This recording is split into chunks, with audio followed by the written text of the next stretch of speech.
Hi everyone, welcome back. In this video we're going to take a look at quadratics. We're going to look at their graphs a little bit and then also some of the forms that their equations take.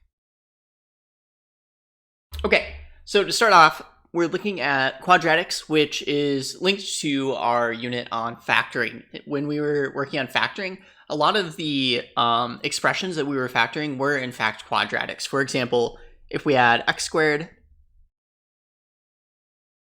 minus 4. This would be an example of a quadratic where we might be asked to factor. Another example might be x squared plus 3x plus 2. So all of these expressions that we saw an x squared in front were quadratics. In this unit, we're going to take a look at the graphs of these expressions a little bit more. We're going to set them equal to y, make them equations, look at their graphs, and then we'll look at the different forms that these equations take as well. To start off, the graphs of quadratics always look like parabolas, which is a U-type shape. So for example, to the right here, we have an example of a parabola, and as you can see, it has that U shape. Sometimes they'll be facing up, sometimes they'll be facing down, so like an upside down U. So parabolas are the shape that's the term we use to describe these types of graphs.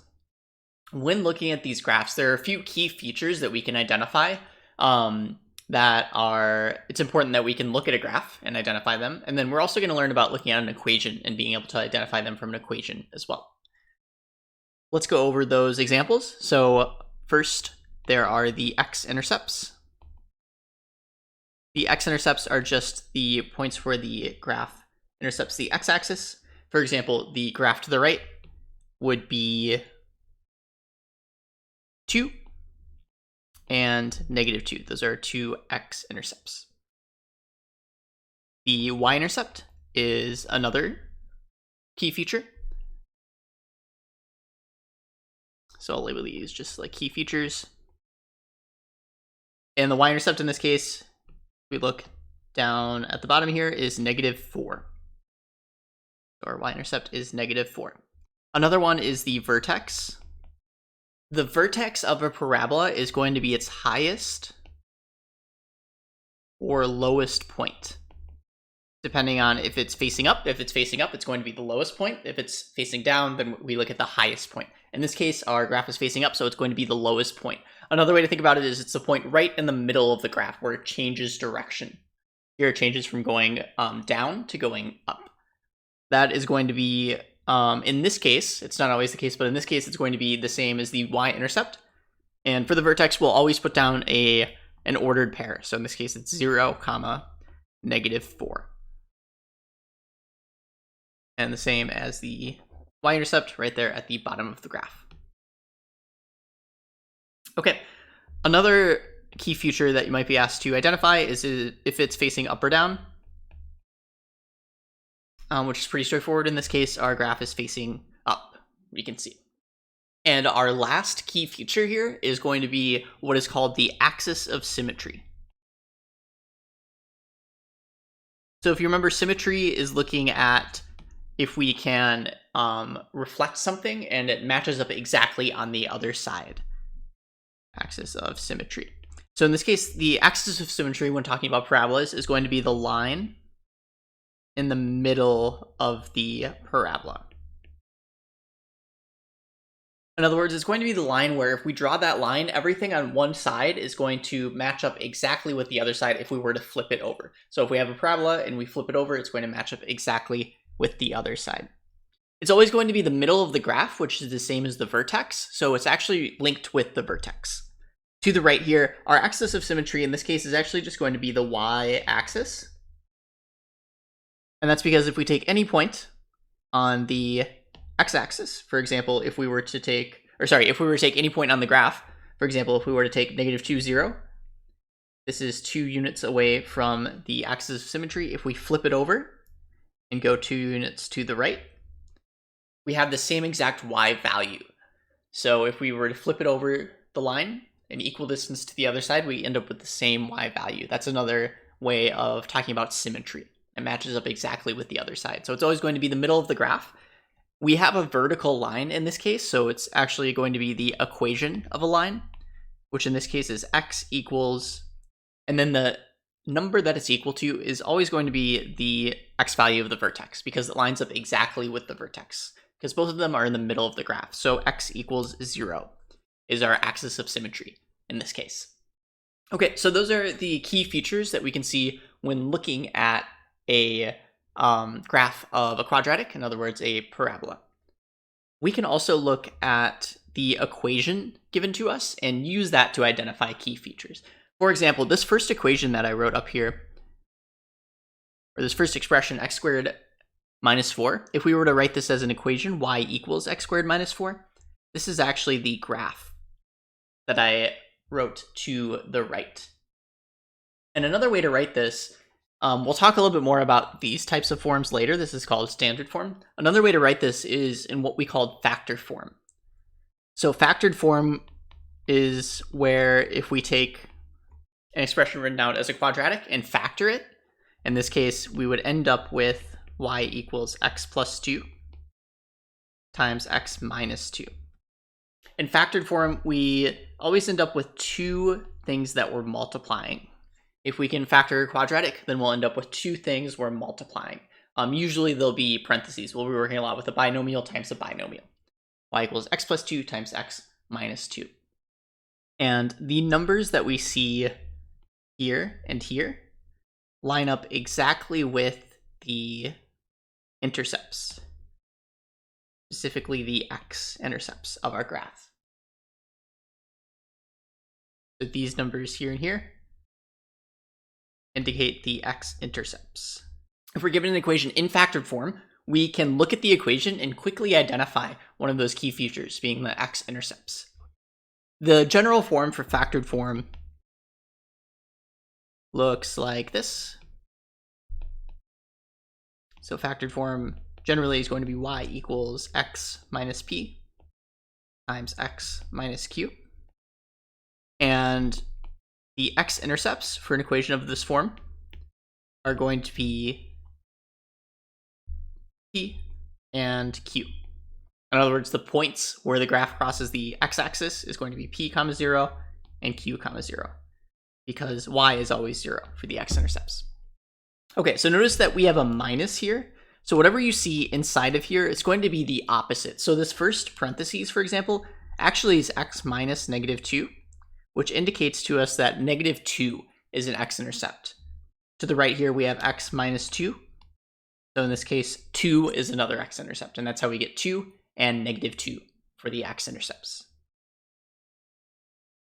Okay, so if we're adding something, we need to rewrite it as x minus and then the negative version of that. You might also see an a value placed in front. The a value is going to change the shape of the graph. In other words, whether it's more skinny or whether it's wider. Skinny versus wide. A also determines the direction of the graph. And specifically, how it changes the direction is if a is positive. For example, if we just have 1 in front, you won't even see a. If you have 2 or 4, it's going to be facing up. So we're going to have a smiley face. If a is negative, then our graph is facing down. In other words, we end up with a frowny face. So if you see something being multiplied in front of both of the parentheses, then that's going to tell us about the shape of the graph. It's also going to tell us the direction that it's facing. Okay. The reason why the x-intercepts are opposites have to do with the y value being equal to 0. And if the y value is equal to 0 and we're multiplying two things, we know that one of those things is 0. So this is 0 or this is 0. In other words, what x value do we put in to make them 0? Here we would have to put in p, make that parentheses 0. Here we would have to put in q to make that parentheses 0. So either case, we end up with 0 times something, which gives us 0 for the y value. And we'll talk about this a little bit more in the next unit. I just wanted to explain why those opposites exist really quickly. You don't have to know that reasoning. All right, so here I have a quick example. We have y equals x minus 1 times x plus 3, and I included the graph of this parabola to the right. So first off, if we're being asked to identify key features, right away we know the x-intercepts are going to be the opposite of what we see inside of the parentheses here. So x minus 1 tells us that 1 is going to be one of the x-intercepts. X plus 3 is the same thing as x minus negative 3, which tells us that negative 3 is our other x-intercept. Just looking at the equation, we can also identify the vertex and axis of symmetry. And we could do that because the vertex, or the axis of symmetry, is going to be exactly in between the two x-intercepts.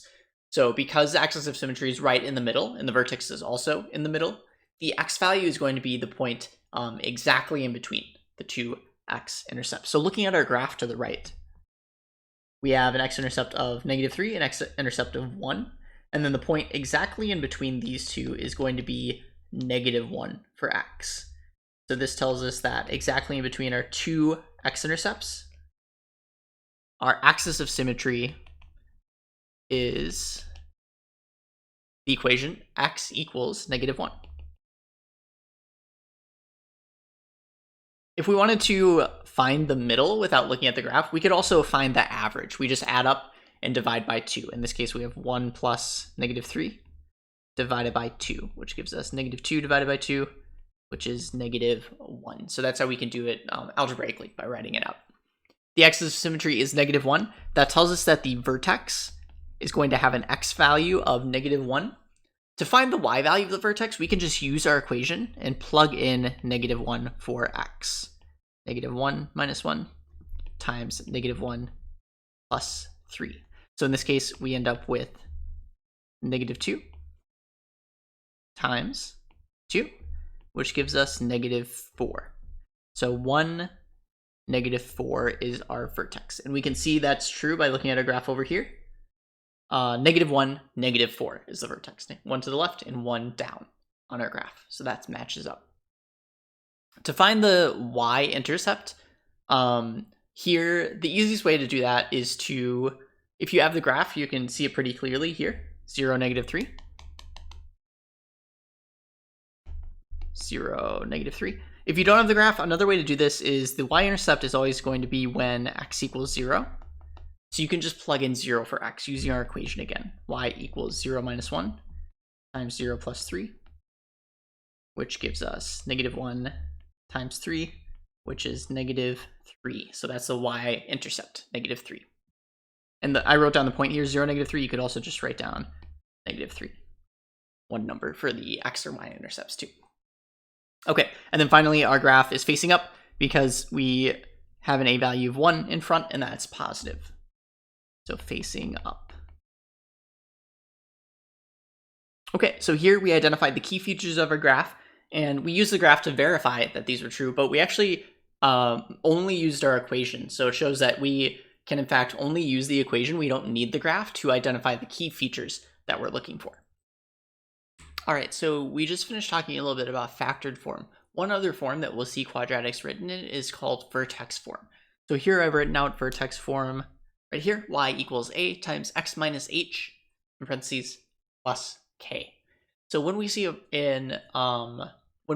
a quadratic equation written in this form, just like with factored form, we can take out some key pieces of information right away from the numbers that are given to us. To start off, the a in front is going to tell us the exact same information that we got in factored form. A is going to tell us whether we have a skinny or wide graph. Depending on if it's 2, 3, 4, or if it's like 1/2, it'll change the shape.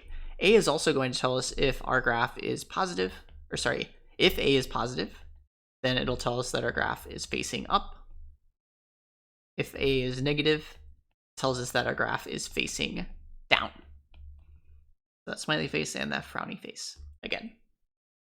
Next, you can see that H and K are written out in blue.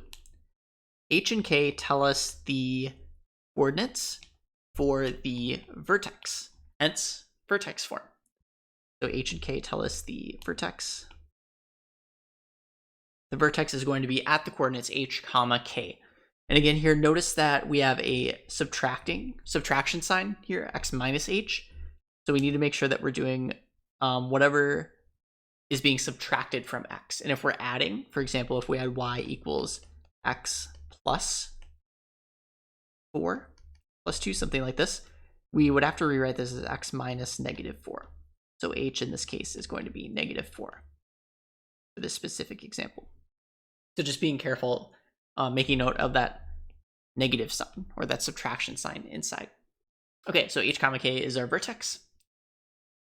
Those are the key pieces of information that we're given when we're given an equation in vertex form. To find the y-intercept, we can do the same thing we did with factored form, where we set x equals 0, and then we work from there. For the x-intercepts, unfortunately, the x-intercepts aren't very easy to find in this form. One way is to set y equal to 0 and then work from there. And sorry, I actually forgot a squared here. So the squared is really important because that's what makes it a quadratic. Because when you expand this, you end up with x squared in front. So that is really important. Without the squared, it's actually just a linear equation. So a times x minus h squared plus k. So that squared is really important. Important mistake that I made. Okay, so we're always going to have x minus h squared for vertex form. So you could set y equal to 0 and then work from there. But for vertex form, unfortunately, unlike factored form, it's a little bit more difficult to find those x-intercepts. They're not right in the equation itself. Okay, so looking at this equation to the right, here we have y equals negative x minus 2 squared plus 4. A few pieces of information we can find right away are the vertex. The vertex in this case is going to be, we have x minus 2 plus 4, so the vertex is going to be 2 comma 4, which we can see on our graph right here. So I graphed this equation to the right. The a value is negative. We have -1. So that tells us that we have a graph that's facing down. For the y-intercept, we can set x equal to 0. So y equals -0 minus 2 squared plus 4. -2 squared plus 4. -2 squared is 4. So we end up with -4 plus 4, which gives us 0. So our y-intercept in this case is just going to be 0. In other words, 0, 0 is the point that contains our y-intercept right there. For the x-intercepts, although we aren't going to be using the equation to find them, we could also just look at the graph. If we were to graph this, we can see that our x-intercepts are 0 and 4. 0 and 4. Those are the two x-intercepts. Okay. And then finally, our axis of symmetry is going to just be that x value that we see for the vertex. So in this case, our axis of symmetry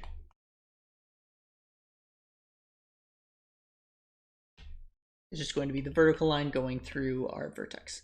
In this case, that is x equals 2. The equation x equals 2 is the equation of that line.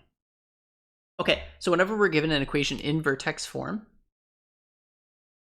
we are given right away the vertex. It's going to be whatever is being subtracted from x here and whatever is being added on the outside. And then we also are given some information. First of all, the axis of symmetry is just going to be x equals that h value. And then a tells us whether our graph is facing up or down. And it also tells us if our graph is kind of like squished or if it's going to be a wider graph.